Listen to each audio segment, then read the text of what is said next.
Hi friends, it is Tonya here with My County Link, and today I'm with our very own Junior Fair Queen, Elizabeth Brewer, who is a senior at Versailles High School this fall. So we're going to talk to her a little bit about some things here at the fairgrounds, some of the things she's been doing here, some of the things we want to highlight. I had heard her talk at the breakfast on the opening ceremonies on the first Friday of the fair, and I was very intrigued. And as you know, I like to bring all kinds of positivity things to us and talk about things that maybe we don't know and how can we come around and support that. So I'm going to turn it around and we're going to talk to her. Hello, Elizabeth. How are you? I am good. Good. So tell us. So you're the Junior Fair Queen for Darke County. So you've probably got to go to a lot of the other fairs as well. Yes. Now, are we the last fair, or is there a few more you'll go to? No, there are actually fairs all the way through October. Okay. And there's some that even start in May. So Okay. I will continue through the end of this fall, and then in the early spring into the rest of the summer until the next queen is crowned. We will be traveling with the court to different fairs. Okay. And that'll be really exciting. Well, I think you've done well. Everything I've seen you out here doing, you guys are doing a phenomenal job. The whole court has been great. Everywhere I turn, there's one of you there. So I think that has been really good for the participation. So I wanted to talk to you because when I met you at the breakfast, you had shared about kind of like, I'll call it a platform. You might have another word for it. But what were you sharing there that we can come together and maybe help assist? Yeah, so our court royalty has decided to start a campaign called Fair for All. I'll play on words with fair there. And our goal is to help raise money with the help of businesses and non-profits that help with grants, and to add accessibility features to our fair. And although lots of people don't know or don't notice, there are lots of areas that we can improve for that those with different abilities might need help with. Yes, because we could probably use better help in the restroom situation, right? Yeah. With some, from like you said, all different types of disabilities could use that. And then you had mentioned some of the areas like where there's a lot of gravel. So what could they do there? Put in a special area or just a simple paved area? Yeah, so we've been working with a lot of people that do this for a living, of course, I cannot promise anything because we are still in the works, but things like a sidewalk that would go around the entire fair would help those with wheelchairs like me be able to get to all sorts of areas without having to worry about the gravel and be able to go into the barn. So, for example, the sheep barn is a great barn. Yes. But it is surrounded by gravel. So if you don't have someone there to physically take you through the gravel, which, by the way, is hard on the caregiver as well, it is exceedingly difficult and almost impossible. Okay. Now we are going to come back around to talk about why you're in the wheelchair, because we want to talk about that. But before we do that, so I don't forget, some of the also people that you've worked with is the Darke DD a little bit, correct? Do you want to talk a little bit about that, and then we'll jump back? Yes, so I've been in contact with the Darke DD, and they are amazing. If you do not know, the Darke DD is the Darke County Board of Developmental Disabilities, and their job is to help bring inclusivity and make sure that those with disabilities can get the needs they want. And they specialize in grant work and advocacy groups, so they were really important to me because I know that they are experienced in areas where I'm less experienced. So we've been working with Tonya Clark and Sue Hudson. Sue Houston, right? Houston, sorry. Yes, no, you're good. Sorry, lots of names. They're friends of mine out there, so I know who you're talking about. Yeah, Sue Houston, Thank you. yes, yes. And we've been working with them to try to bring the realistic aspects and the government grants into ours so that we don't have to rely fully on business support and fundraising. Okay. Now in here, we're in this kind of little building here at the end of the sheriff's building. So can you tell us a little bit about what we have here that some people don't know that we have this if they were in need of this? Yeah, so we are in the old Red Cross building right now, and right here we have an adult changing table. And if you're not from here or haven't heard that this is here, you may not be able to know.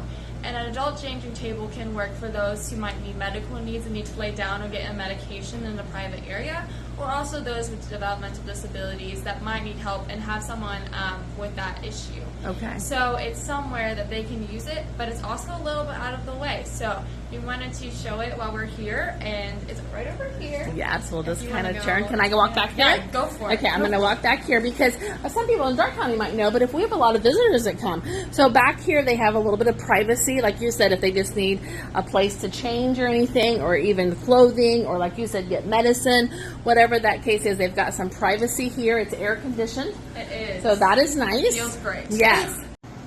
So also in this building here, there's lots of different artwork and so forth. And Miss Elizabeth was explaining to me that these are all made from people with developmental disabilities, correct? Yes. Okay. So you can also pop in here and look at this beautiful artwork. Okay, our Queen Elizabeth. So let me talk to you a little bit about, you were saying like earlier, it's just nice if people would just ask you if they have questions while you're in a wheelchair. Kids are great, but not everybody knows what to say. So tell us what you would like to let us know about you.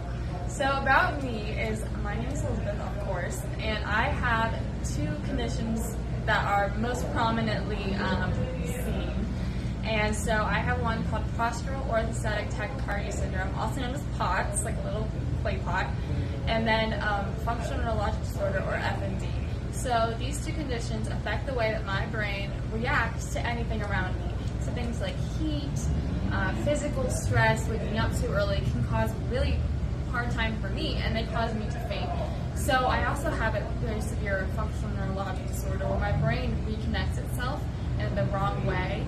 And so when I stand up, I actually faint within a few seconds. So my legs work just fine and dandy. There they are. But my brain and my heart don't work quite together, so that I actually can't walk because I can't continue to walk. So it's not like I'm paralyzed or anything, but I do have the condition where a wheelchair is required. Yes.